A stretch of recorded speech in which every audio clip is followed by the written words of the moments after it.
Halo sahabat semua, bagaimana kabarnya? Baik-baik saja bukan? Pada video kali ini, channel Palanta Movie akan mengulas alur cerita Rurouni Kenshin, yaitu sebuah film aksi tahun 2012 asal Jepang yang disutradarai oleh Keiji Tomo dan dibintangi oleh Takeru Sato sebagai Himura Kenshin dan Emi Takei sebagai Kamiya Kaoru. Film Rurouni Kenshin berdurasi 2 jam 14 menit 24 detik. Film ini menceritakan tentang Himura Kenshin yang sebelumnya dikenal sebagai Hitokiri Battosai sang pembantai. Setelah perang Bakumatsu berakhir, dirinya memilih untuk menjadi pendekar pengembara. Himura bersumpah untuk tidak lagi menggunakan pedangnya untuk membunuh. Himura tanpa sengaja bertemu dengan Kamiya Kaoru, pemilik sebuah dojo. Pertemuan Himura dengan Kaoru tersebut mulai memberi makna dalam hidupnya. Hingga suatu hari Himura dihadapkan dengan dua pilihan. Apakah Himura akan terus memenuhi sumpahnya atau kembali menggunakan pedangnya untuk membunuh? Bagaimana kisah lengkap film tersebut? Simak videonya sampai habis. Bagi sahabat yang belum menonton filmnya, disarankan menonton film tersebut terlebih dahulu, karena menonton film secara utuh jauh lebih baik. Tanpa berlama-lama, kita langsung ke isi ceritanya.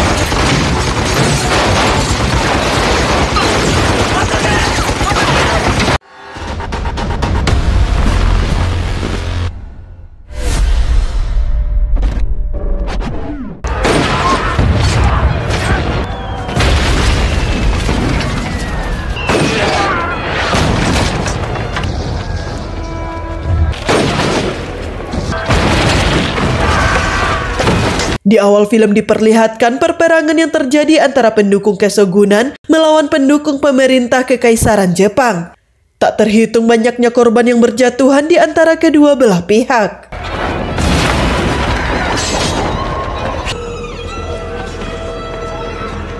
Saat ini Saito Hajime yang merupakan Kapten Shinsegumi Divisi ketiga turun ke medan perperangan. Saito bermaksud untuk bertarung dengan Himura Kenshin si Battosai sang pembantai.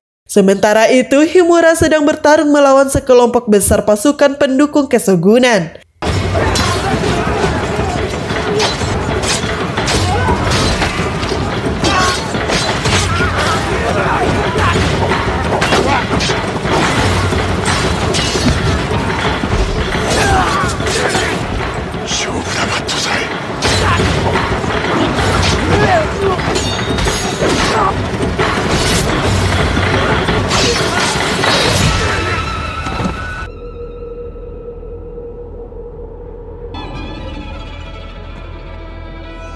Pertempuran yang panjang dan melelahkan akhirnya dimenangkan oleh pasukan pendukung kekaisaran. Bendera kekaisaran berkibar menandakan era baru telah dimulai. Meskipun demikian, Saito Hajime tidak mengakui kekalahan dan menantang Himura untuk bertarung. Himura Battosai, kore de owari da to omou na yo.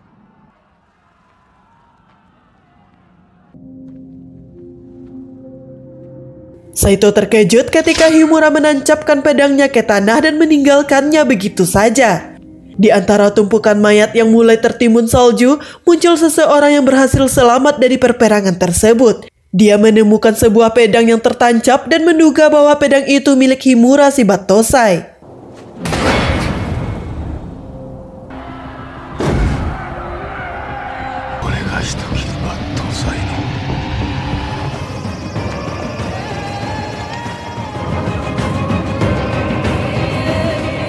Seorang pengusaha kejam bernama Takeda Kanryu menyebarkan rumor bahwa Battosai si pembantai telah kembali. Kanryu memanfaatkan situasi tersebut demi keuntungannya sendiri. Kanryu juga menghabisi orang-orang yang tidak berguna baginya. Tampaknya Kanryu diam-diam terlibat dalam produksi dan transaksi opium atau obat-obatan terlarang. Megumi yang merupakan seorang tabib dari keluarga Takani terpaksa mengikuti semua rencana Kanryu demi keselamatannya.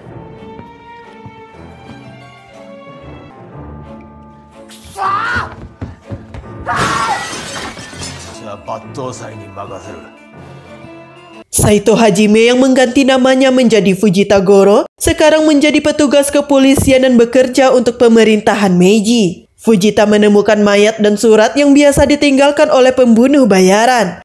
Dari surat tersebut diduga bahwa pelakunya adalah Battosai. Akan tetapi, Fujita merasa yakin bahwa pelaku pembunuhan tersebut adalah orang lain atau si peniru. Hal itu diketahui dari bekas luka yang terdapat pada mayat tersebut. Himura tak sengaja menemukan sebuah pengumuman atau poster buronan mengenai Battosai sang pembantai. Terjadi kesalahpahaman oleh Kamiya Kaoru yang menduga bahwa Himura merupakan Battosai yang telah membunuh orang-orang yang tidak bersalah. Dengan pedang kayu miliknya, Kaoru tiba-tiba menyerang Himura.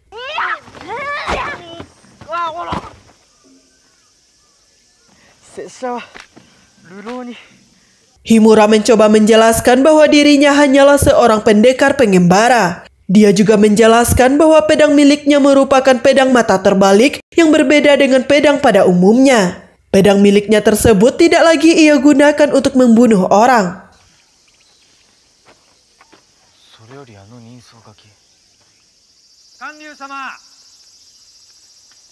Di tempat lain, Fujita mendatangi kediaman Kanryu dan menunjukkan sebuah surat yang berlumuran darah kepadanya.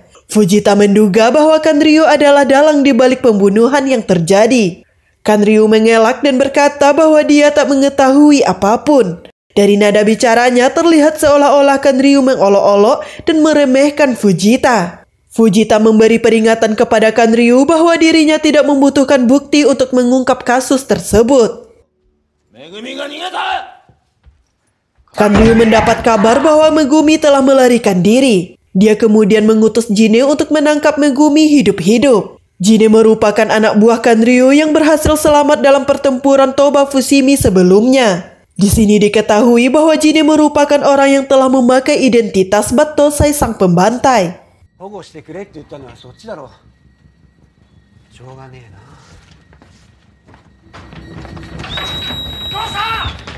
Jine yang memakai identitas Battosai sang pembantai pun menyerang kantor polisi. Megumi yang berada di sana menyadari bahwa dirinya sedang diburu oleh bawahan Kanryu. Jine dengan mudahnya membantai seluruh anggota kepolisian seorang diri.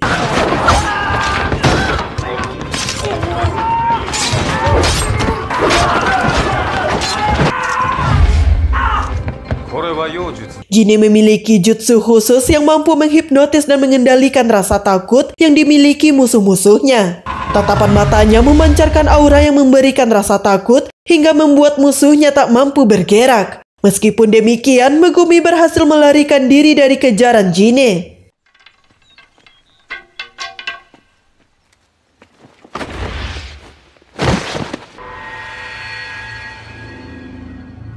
Kamiya Kaoru tak sengaja bertemu dengan Jine yang dijuluki sebagai Battosai sang pembantai. Di sini diketahui bahwa tindakan keji Jine telah merusak nama baik Kamiya Kenshinryu, yaitu gaya kenjutsu serta dojo bela diri yang didirikan oleh ayah Kaoru.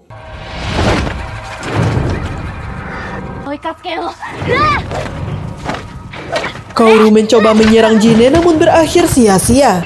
Lengan kirinya justru terluka akibat sayatan pedang dari Jine. Himura datang menyelamatkan Kaoru lalu menyerahkan sapu tangan miliknya. Bekas luka yang terdapat pada wajah Himura dengan mudah dikenali oleh Jine. Jine sangat yakin jika Himura adalah Battosai sang pembantai yang telah menghilang selama 10 tahun.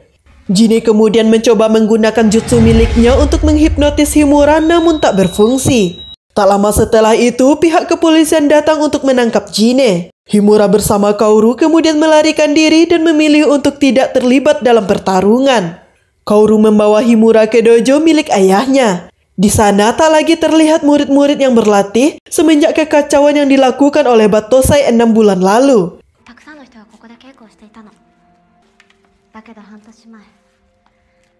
Kaoru bermaksud untuk menghentikan Battosai karena prinsip pedang yang dipegang teguh oleh keluarganya sangat bertentangan dengan tindakan Battosai. Himura berkata bahwa Kaoru tak akan mampu untuk bertarung menghadapi Jine. Himura juga berkata bahwa mungkin saja ayah Kaoru tak menginginkan kehidupan putrinya berakhir sia-sia hanya untuk menjaga gaya bertarung keluarganya.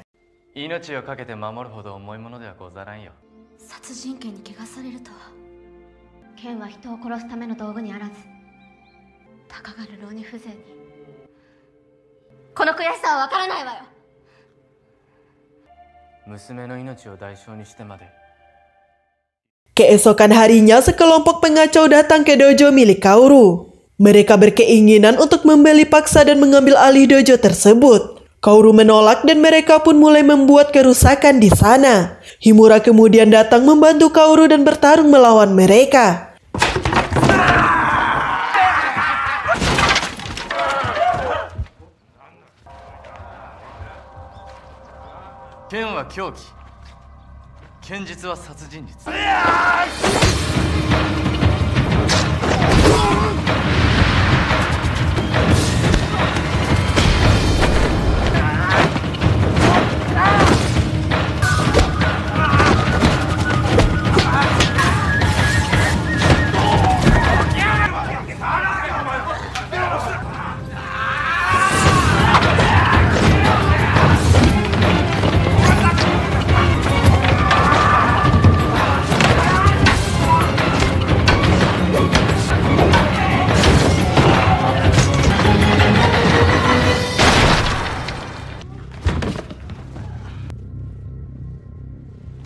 Himura menunjukkan keseriusannya dan berkata bahwa gaya berpedang Battosai sang pembantai adalah Hiten Mitsuri Giryu. Gaya berpedang tersebut ditunjukkan untuk melawan musuh yang banyak. Himura kemudian menggunakan pedang bermata terbalik miliknya agar tidak ada yang terbunuh.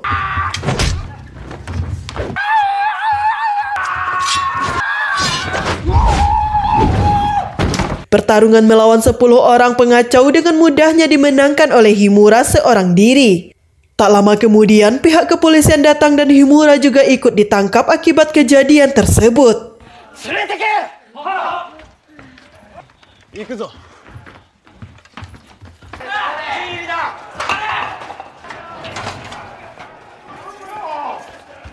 Beberapa saat di dalam penjara, Fujita datang lalu mengeluarkan Himura.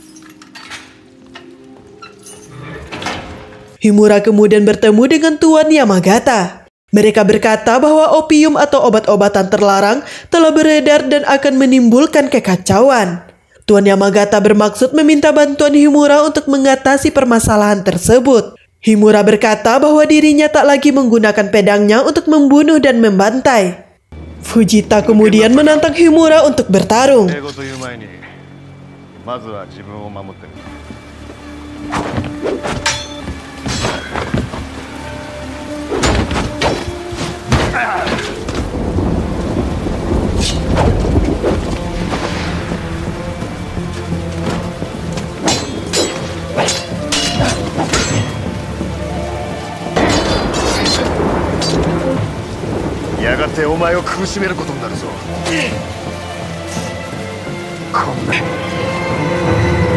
Himura tidak memberikan perlawanan terhadap serangan-serangan yang dilancarkan oleh Fujita dan memilih untuk menahan serangan Fujita. Tuan Yamagata kemudian menghentikan pertarungan tersebut dan meminta maaf kepada Himura atas apa yang terjadi.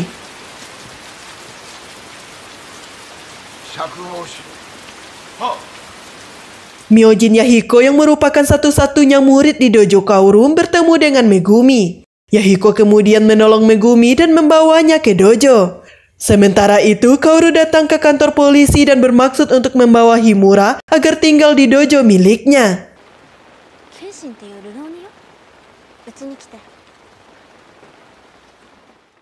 Setibanya di dojo, Kaoru terkejut melihat wanita lain di sana. Yahiko kemudian menjelaskan apa yang terjadi sebelumnya. Tampaknya saat ini Himura telah menemukan tujuan dari hidupnya dan telah berada di tempat yang tepat. Scene beralih. Takeda Kanryu datang ke sebuah rumah makan untuk mencari Himura. Megumi ketakutan dan memilih bersembunyi di dapur.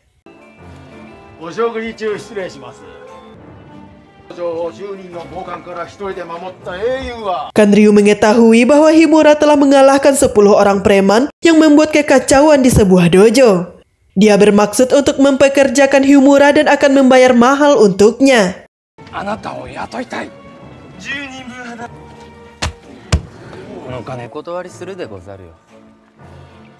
Penolakan dari Himura telah membuat Kanryu marah. Tiba-tiba Sagara Sanosuke yang baru bebas dari penjara datang ke sana dan berkata agar uang tersebut diberikan kepadanya.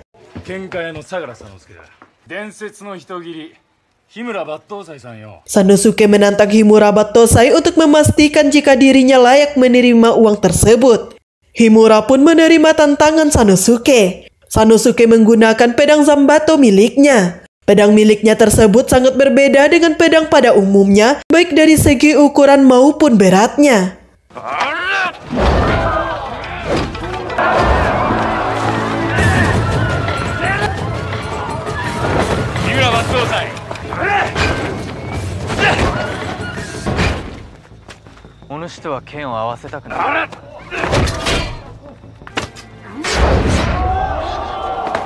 Serangan demi serangan dari Sanosuke dengan mudah diatasi oleh Himura.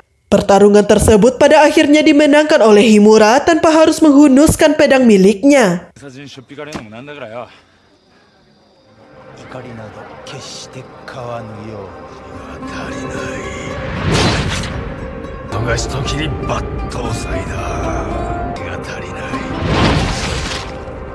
Pembantaian demi pembantaian terus dilakukan oleh Jine, tidak peduli apakah mereka orang biasa atau polisi. Fujita menyalahkan Himura atas permasalahan yang terjadi. Fujita juga mempertanyakan apakah pedang mata terbalik tersebut benar-benar bisa melindungi seseorang. Jeritan tangis dari seorang istri atas terbunuhnya sang suami kembali mengingatkan Himura terhadap kenangan masa lalunya.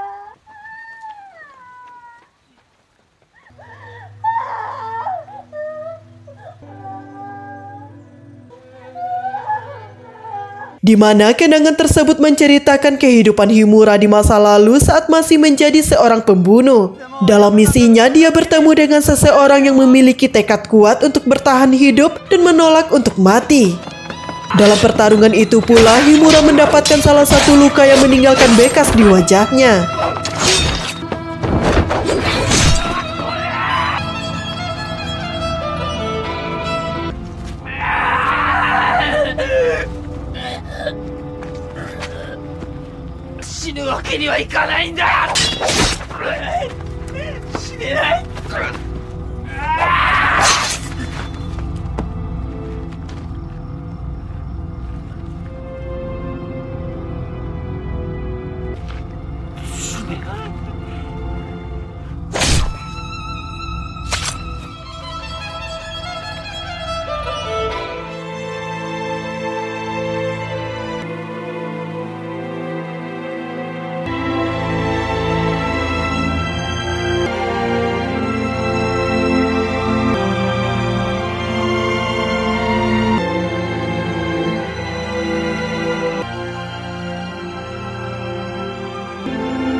Kanryu saat ini berencana untuk mewujudkan ambisi terbesarnya dengan melakukan segala cara, termasuk mempersiapkan persenjataan berat untuk menghabisi orang-orang yang akan menghalangi rencananya.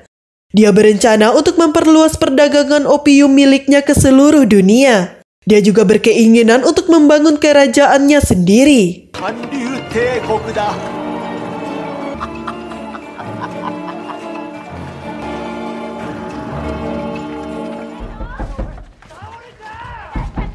Keesokan harinya, masyarakat di wilayah sekitar dojo milik Kaoru mengalami keracunan.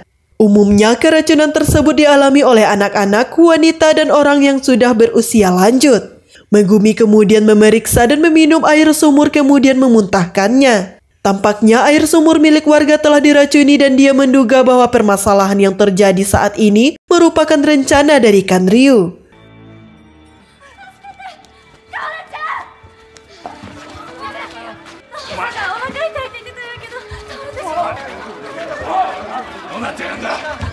Dia bersegera melakukan pertolongan pertama serta pengobatan kepada pasien yang keracunan. Berkat penanganan yang tepat dari Megumi dan tabib lainnya, nyawa warga berhasil diselamatkan.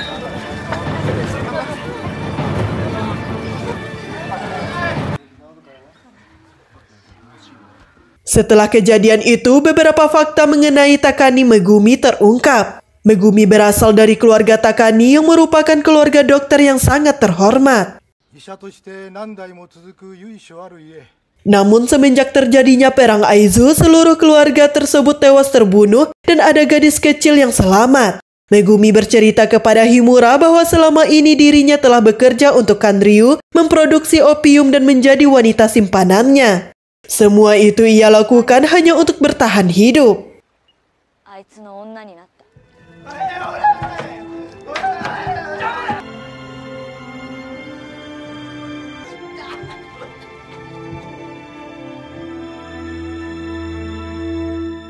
Mengetahui pelaku di balik permasalahan yang telah terjadi membuat Himura tidak bisa berdiam diri. Himura bersama Sanosuke kemudian memutuskan untuk menyerang kediaman Kanryu. Mereka juga menemukan sepucuk surat yang ditinggalkan oleh Megumi. Besar kemungkinan jika Megumi telah pergi menemui Kanryu seorang diri.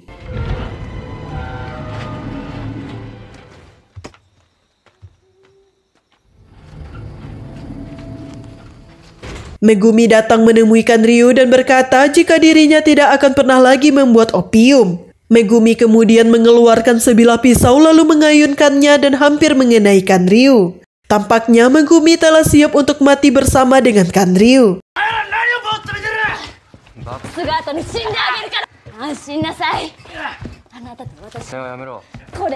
Salah seorang anak buah Kanryu berhasil menghentikan Megumi yang akan membunuh Kanryu. Kanryu yang marah kemudian memukul bahkan menendang Megumi hingga jatuh tersungkur.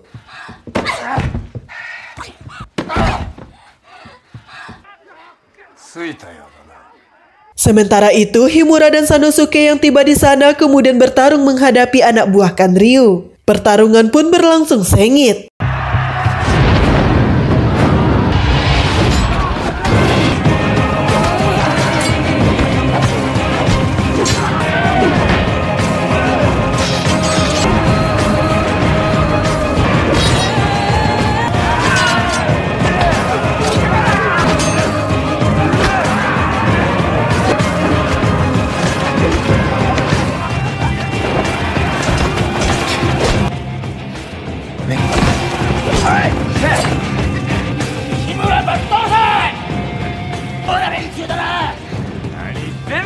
Kanryu melemparkan sejumlah besar uang dan berkata akan membayar mahal bagi siapa yang berhasil membunuh Himura dan Sanosuke. Meskipun kalah jumlah, Himura dan Sanosuke berhasil mengalahkan mereka semua.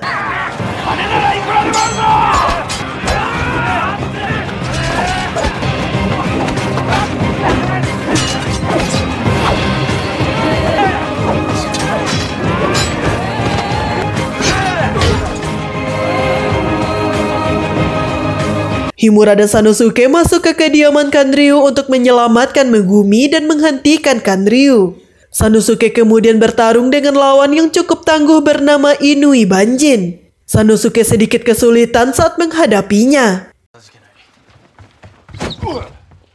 Beberapa pukulan dan tendangan mendarat di tubuh Sanosuke. Pertarungan pun terus berlanjut hingga ke dapur. Pertarungan di antara mereka semakin sengit dan membuat mereka kewalahan.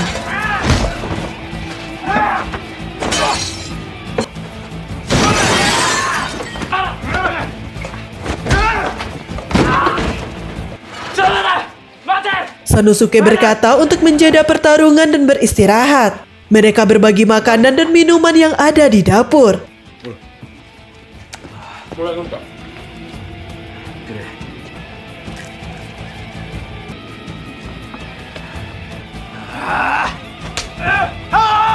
Mereka kemudian melanjutkan pertarungan. Mereka saling bertukar pukulan dan tendangan hingga akhirnya Sanosuke berhasil membalikkan keadaan.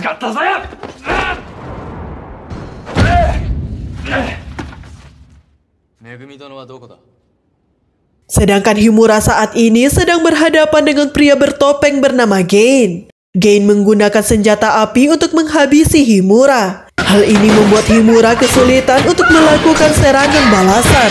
Namun berkat kelincahan dan kecepatan Himura, dia berhasil menghindari tembakan tersebut.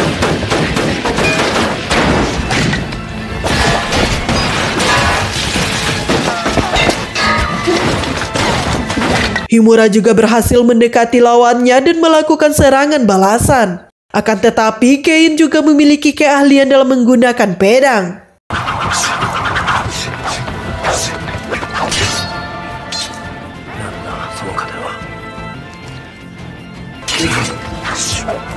Gein pun terkejut melihat pedang yang digunakan oleh Himura. Himura berkata bahwa dirinya telah bersumpah untuk tidak membunuh orang. Maka dari itu dirinya menggunakan Sakaba, pedang dengan bilah terbalik. Pertarungan pun kembali berlanjut dan berlangsung sengit.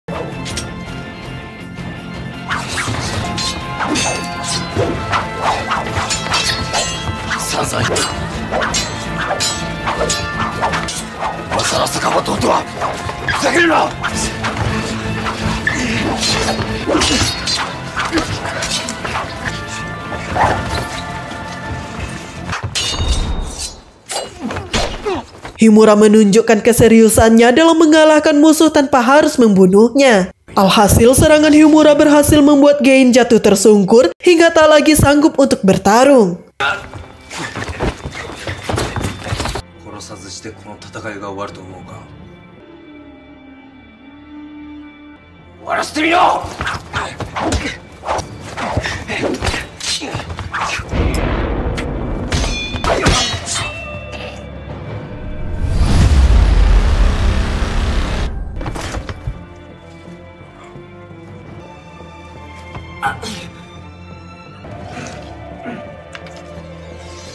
Sanosuke dan Himura kemudian bergegas untuk menyelamatkan Megumi. Mereka berdua dihujani tembakan dari senjata otomatis milik Kanryu.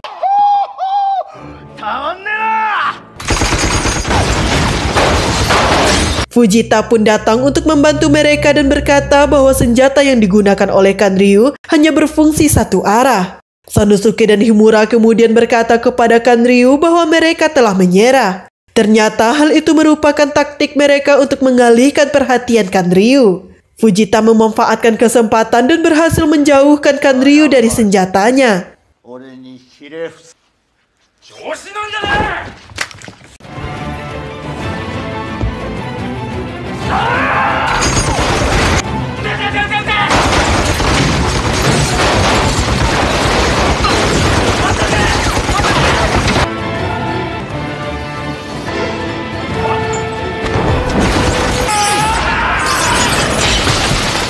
Berkat kerjasama mereka bertiga, Kanryu berhasil dikalahkan.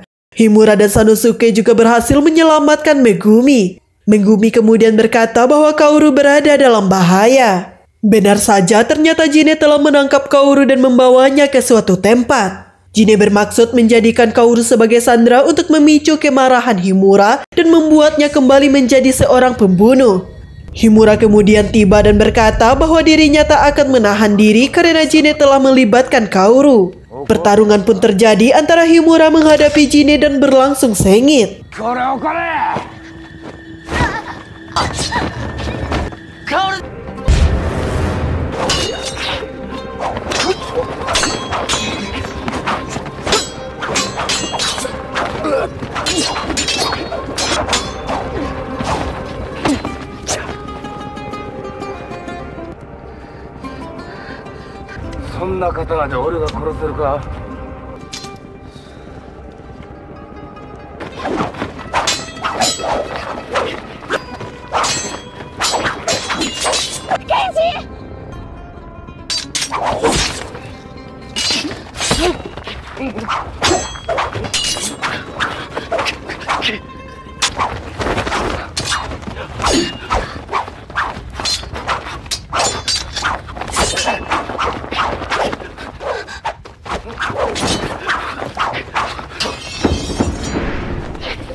Pertarungan didominasi oleh Jine dan membuat Himura kesulitan menghadapinya. Himura bahkan mendapat beberapa luka dari pertarungan tersebut.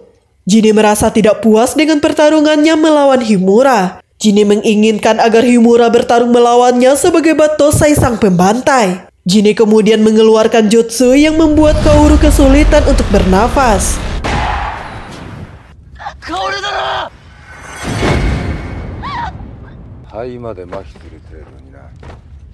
Kaoru hanya memiliki waktu 2 menit untuk bertahan. Jine berkata kepada Himura bahwa untuk menghentikan Kaoru dari penderitaan tersebut hanya ada 2 cara. Cara pertama adalah membunuh Kaoru dan cara kedua adalah membunuh orang yang menggunakan jutsu tersebut. Himura tak memiliki pilihan lain selain harus bertarung melawan Jine dan membunuhnya.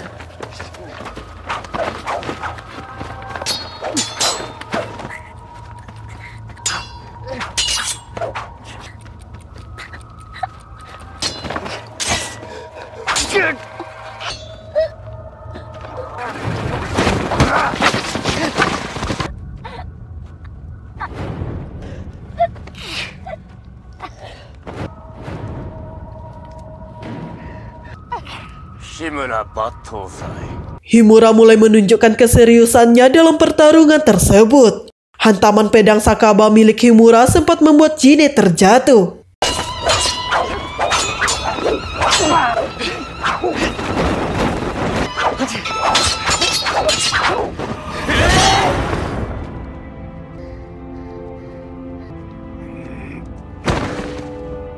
Wajah Jine berlumuran darah akibat hantaman keras di kepalanya. Himura kemudian menggunakan jurus andalannya, Hiten Mitsuri Giryu Betojutsu Souryusen. Dengan jurus tersebut, dia berhasil mematahkan tangan Jine dan membuatnya tak lagi dapat menggunakan pedang.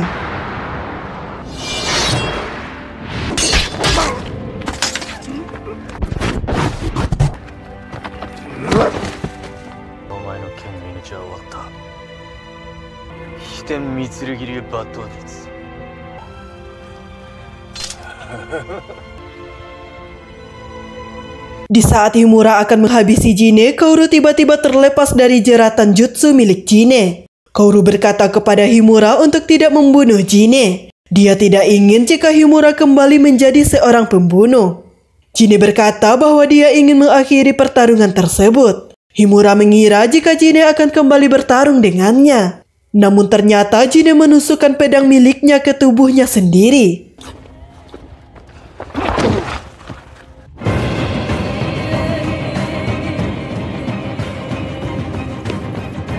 Scene beralih. Semua tindakan kejahatan yang dilakukan oleh Kanryu telah terungkap dan Kanryu ditangkap oleh pihak kepolisian. Sementara itu, Kaoru yang telah sadarkan diri mencari-cari Himura.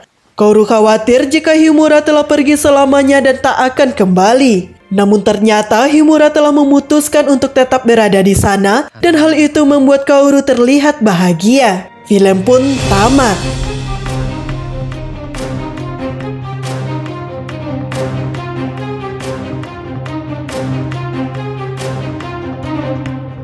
Nah sahabat, demikian alur cerita film Rurouni Kenshin. Dari film tersebut ada pesan tersirat yang dapat diambil, di antaranya kehidupan kelam masa lalu seseorang tentunya tidak akan bisa dilupakan begitu saja. Akan tetapi seseorang bisa menjadikan masa lalu tersebut sebagai pembelajaran yang berharga dan berusaha untuk hidup menjadi lebih baik. Seseorang yang hidup dalam penyesalan karena kesalahan di masa lalu hanya akan menimbulkan kesedihan. Maka dari itu memaafkan orang lain dan diri sendiri pada akhirnya akan mendatangkan kedamaian dalam hidupnya.